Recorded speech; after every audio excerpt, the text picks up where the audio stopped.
This episode of the Vietnam Veteran News Podcast is brought to you by Legacy Staffs, which are crafted by the Brazos Walking Stick Company in Waco, Texas. You can go to brazosticks.com and use the name Mac Payne, one word, at the checkout and get 10% off your next order of the Legacy Staff or cane of your own design. I pledge allegiance to the flag of the United States of America and to the republic for which it stands, one nation, under God, indivisible, with liberty and justice for all.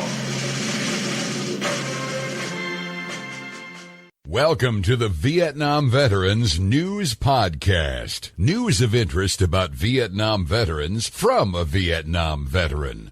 Now here's your host, Mac Payne.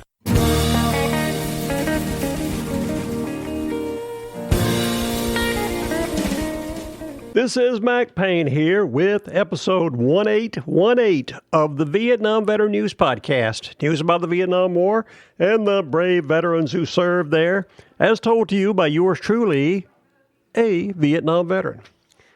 In this episode, Vietnam veteran John Shoemaker will be making a return engagement to the podcast. He's going to be telling us about life in Vietnam that includes shooting, killing, and almost biblical level flooding. This is a story you do not want to miss. Here's my suggestion.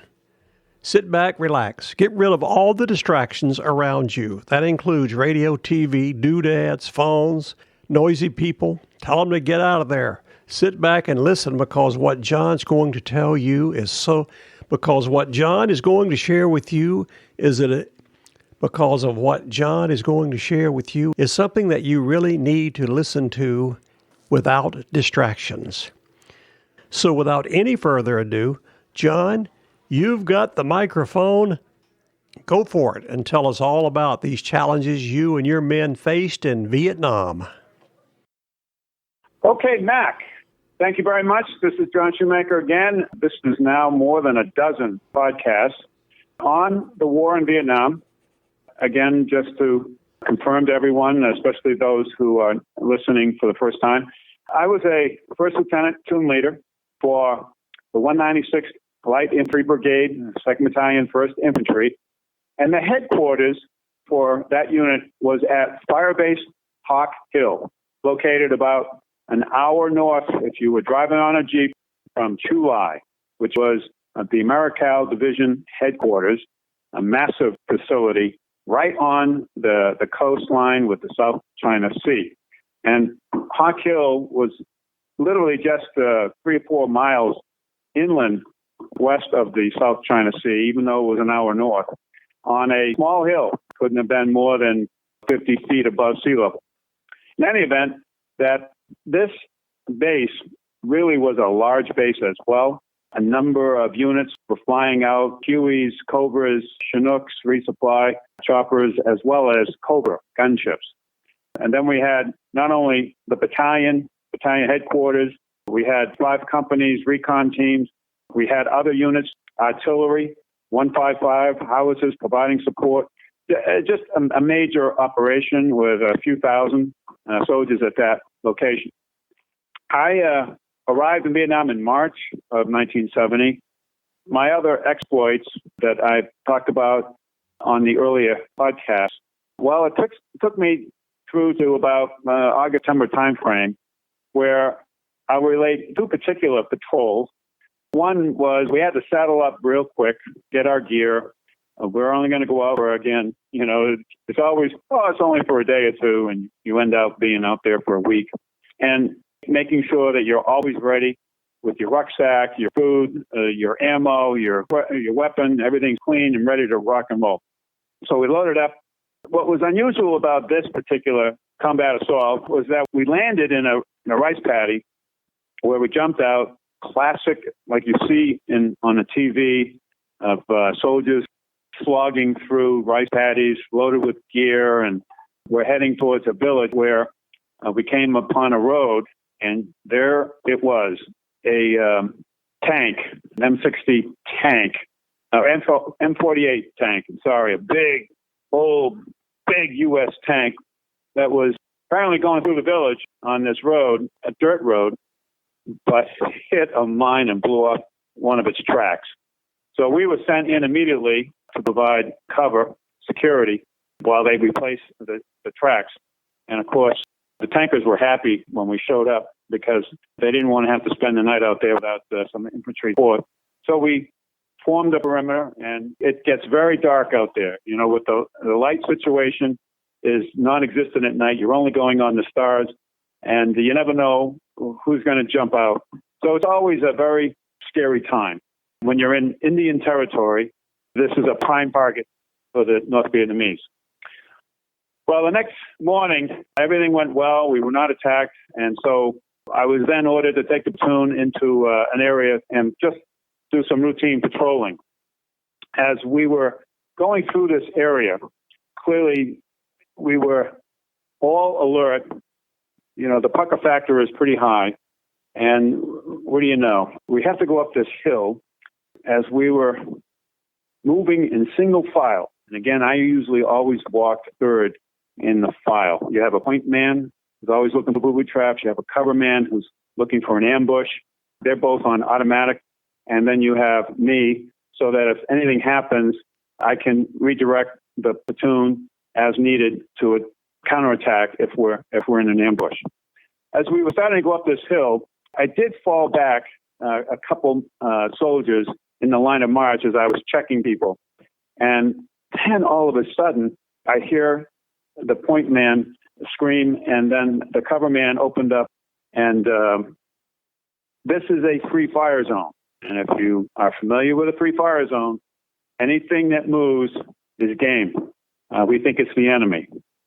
Well, as I moved up real quick, fast as I could, I quickly found out that both of the point and cover men were devastated because in the bushes were a couple boys dressed in black pajamas, but they were only kids, less than 12 years old, estimated, and they were hiding, and they were moving, and apparently they got a little scared, and as they moved much, you know, the cover man saw them, and they opened up, and both of them were killed. And they shouldn't have been there. It was a village that was at least, you know, a couple miles away. The village understood that we were in the area, and yet this was so tragic. I immediately had to pull those two guys off point and cover and back at the end of the platoon so that we could go on because they were just personally devastated. I had to keep going, keep our heads straight, don't get distracted, and you take your hits, you move on. And sometimes it's your own casualties, and in this case, it's civilian casualties. And the worst possible situation was kids, boys who, for whatever reason, were playing war with us. Well, as we continued on now, everybody's pretty strung out. We come down the hill, we go for another couple miles, and there's a river. As we went down towards the river, we decided to walk in parallel to the river. There were some bushes between us and the river to provide some cover in case the enemy was on the other side. And then we moved on the downside of this hill. But the hill didn't have much vegetation on it, so I didn't have to worry about anybody hiding, and it was a low rise. And as we were going, all of a sudden you could hear all of this movement in the woods between us and the river. So it was on our side, and it was serious movement. It sounded like, you know, 6 guys were rushing, and my M60 machine gunner immediately, since he was back a bit, he was walking about 5th or 6th in the line of march, and I was up at 3rd. He opened up on full automatic and started spraying. When he did, a couple of the other soldiers jumped in, and then you could hear more thrashing around, and then the splash in the river. And then somebody yelled, "They're getting away!" And they sprayed the river right through the vegetation without really being able to see what they were shooting at. By the time I could, get them to stop, I sent a couple of guys down right to the river through the woods. And sure enough, there was the biggest buffalo that was blasted with probably 100 rounds. And while everybody was giving a sigh of relief, others would laugh, and then some would really joke at some others saying, obviously you're shooting first before you know what the hell you're doing. And it's a combination of frustration, you're pissed off, you're still reeling for what just happened, a half hour before, and you're in the middle of a hot, damn place that's death all around you. You never know when it's going to be you. Again, we move on. It was the same place where I may have mentioned earlier that we came to a large, almost like a watering hole, where the creek was in a large pool. And then there is a Viet Cong soldier who had taken his weapon and his gear and his clothes and put it on the bank, and he jumped in the water, and he was bathing when we came upon him. We captured him, and I may have mentioned one time that some of my soldiers were really upset and wanted to take him aside and tell me, "Look, Lieutenant, we'll handle this. We'll take care of this asshole." I mean, again, you've got to understand the anger, the frustration, exhaustion in the heat of all of this destruction and death that's been around you for week after week, month after month. And when the booby traps start taking off your legs, your arms, of your friends, you want payback. Well, I did not allow it. I called into battalion. They sent out a chopper, and they took that soldier away. Then we continued on.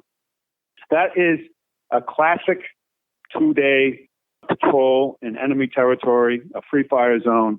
Sometimes it works out, sometimes it doesn't. Coming back in September, again, operating out of Hawk Hill, we would take the choppers out on combat assaults, CAs we call them. We would operate out of there until finally I got promoted after LZ duty, the headquarters company commander, where my responsibilities now would to leave the field per se and then operate as a commander on the Firebase. And my job to take care of logistics for the companies operating for the battalion, four companies and a recon team, and make sure that they're supplied and that we provide the weapons, the ammo, and all the rest that they need on an ongoing basis. And most important, the security of the Firebase. So I would work the bunker line, as well as payroll and a bunch of other stuff. It wasn't as much of a threat. Yeah, we would have incoming rockets every so often, but it wasn't a big deal. And certainly, it was nice to be able to sleep in a bunker that was mostly underground with sandbags to protect you. The problem was, and what I didn't know, is come October, just a few weeks after my so-called promotion to headquarters company commander, it was monsoon season and the rains came. Well, there's good and bad. I'm thinking, well, at least I'm in a bunker. Well, that's nice until the bunker fills up with water. And of course, the rats then emerge from their holes, and then the rats were just everywhere. In some cases, you could count a dozen rats per bunker. It was just ridiculous. Now, these are large bunkers that could hold as many as 10, 15, 20 men. But the rains came. Well, not only did the rains come, but that year, October and November, witnessed the arrival of 2 super typhoons.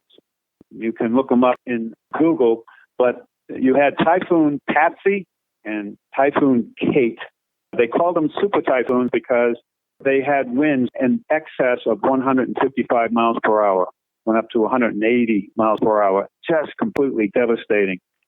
One of them went right through the Philippines and just one of those really devastating historical mega problems for the Philippines. And then it would come across the sea and it hit us. Well, you might say, well, okay, so the winds were 65 to 75 miles per hour, but we're mostly in bunkers and a lot of our facilities were not far above ground, except for the antennas and that sort of thing. But here's the problem. The morning I woke up, which was not easy, you only get 3-4 hours sleep, and literally you're sloshing in the water. As I came out of the bunker, I looked out. And as far as I could see, you do a 360, we were surrounded by the ocean. That's what it looked like. As far as you could see on all sides, there was nothing but water. It had 23 inches in 24 hours. And we were already rice paddy level. So everything just filled up with water. I would find out a month later that one of the companies had a platoon in the ambush, there was a deluge of water that came down and drowned more than a dozen of our soldiers. So it was a very, very difficult time. And of course, when you have that much rain and it's the monsoon, it never dries out. Your skin is covered in jungle rot. Your feet in particular is a real problem, trying to prevent getting trench foot and rot between your toes and around your ankles, and wearing the boots. It's impossible. So the fact remains that no matter whether it's bad weather, good weather, there's problems in a tropical zone like Vietnam. Whether you're surrounded by the jungles or sitting in the rice paddies or sitting in bunkers with several feet of water in them, because you never know when you'll get the attack. Fortunately, attack never happened while I was there at Hawk Hill.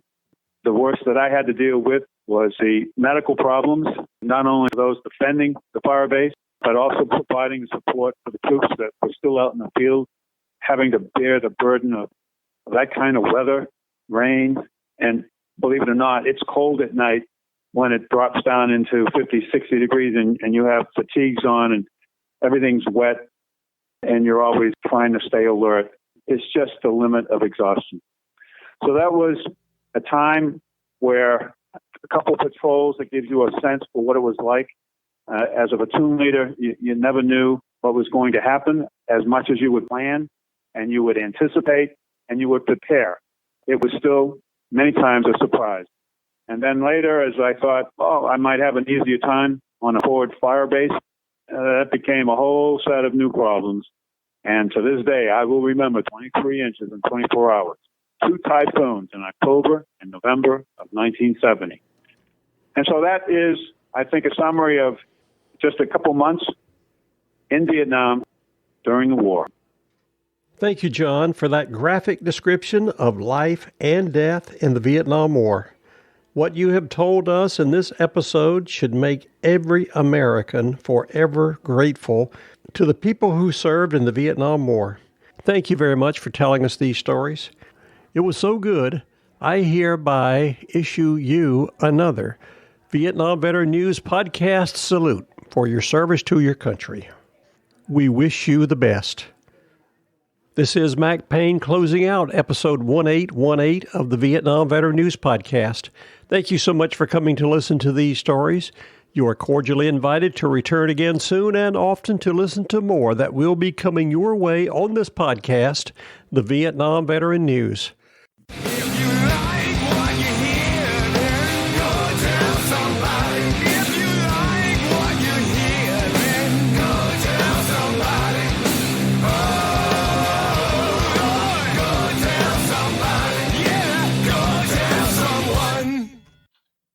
How about that? Ain't that a mess?